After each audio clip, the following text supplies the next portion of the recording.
Salut tout le monde, ici Adrian Mercier. Bienvenue sur ma chaîne, dédiée à notre belle planète et aux enjeux de l'écologie. Si vous voulez en apprendre plus sur comment protéger notre environnement et adopter des gestes éco-responsables, pensez à vous abonner pour rester informé.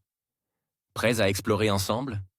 C'est parti. Bonjour à tous et bienvenue sur ma chaîne. Aujourd'hui, je vais vous parler d'un sujet qui nous concerne tous, la pollution de l'air causée par l'aviation. Dans cette vidéo, je vais vous présenter les villes les plus touchées par cette problématique, en vous dévoilant des chiffres alarmants et des faits marquants. Nous explorerons ensemble les raisons derrière cette pollution et ses conséquences sur notre santé et notre environnement. Restez avec moi pour découvrir ces informations essentielles et comprendre l'impact de l'aviation sur notre planète. C'est parti! L'impact climatique des plus grands aéroports du monde a fait l'objet d'un inventaire mondial traquant le niveau de CO2 et des polluants atmosphériques émis localement. Grâce à l'outil Airport Tracker, une étude a pu relever le niveau des émissions polluantes émises par les activités des 1300 aéroports, soit 99% du trafic aérien mondial. Selon une récente étude, Londres serait la ville la plus exposée au monde à la pollution atmosphérique, à cause de ses 6 aéroports. La capitale anglaise arrive devant Tokyo et Dubaï, sachant que son aéroport Heathrow est considéré comme le deuxième plus polluant du monde, juste après l'aéroport international de Dubaï. Est-il possible de voyager sans polluer?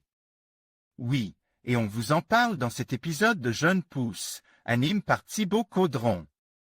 Futura l'équivalent des émissions d'oxyde d'azote, NOx, et de particules fines, PM2,5, de 3,23 millions de voitures chaque année. C'est l'estimation du niveau de pollution auquel les Londoniens seraient exposés, d'après une récente recherche réalisée par plusieurs organisations européennes et américaines.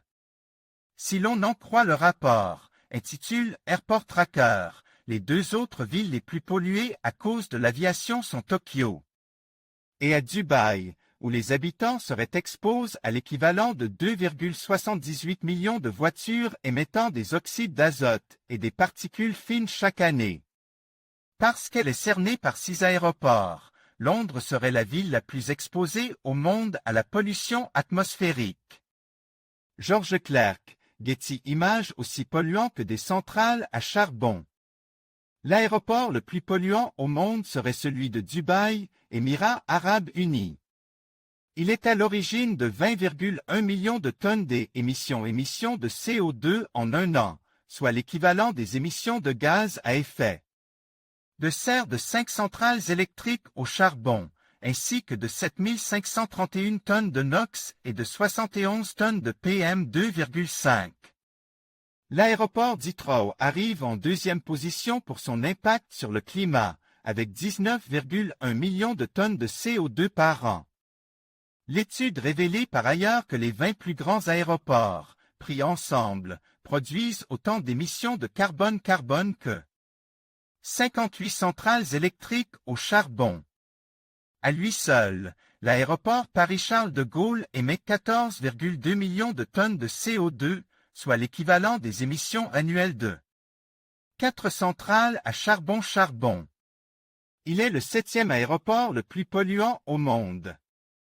Le Airport Tracker est un outil en ligne qui recense les émissions de CO2 générées par les décollages d'avions dans le monde entier. Il compile des données informations sur les 1300 plus grands aéroports du monde, soit 99% du trafic mondial de passagers des compagnies aériennes. Il indique le montant total des émissions liées aux passagers générées par chaque aéroport, à l'exception des émissions liées au fret. Son rapport 2024 inclut toutefois les particules fines et les impacts carbone du fret aérien ainsi que des vols de passagers, ce qui inclut les émissions des oxydes d'azote et de particules fines. En conclusion, il est clair que la pollution liée à l'aviation a un impact significatif sur certaines villes à travers le monde. Les chiffres révèlent des niveaux alarmants de pollution de l'air, affectant la santé des habitants et l'environnement. Il est essentiel que les gouvernements et les entreprises aériennes prennent des mesures pour réduire ces émissions et promouvoir des pratiques plus durables. En tant que citoyens, nous pouvons également jouer un rôle en étant conscients de notre empreinte carbone et en soutenant des initiatives écologiques. Ensemble, nous pouvons travailler vers un avenir plus propre et plus sain pour nos villes.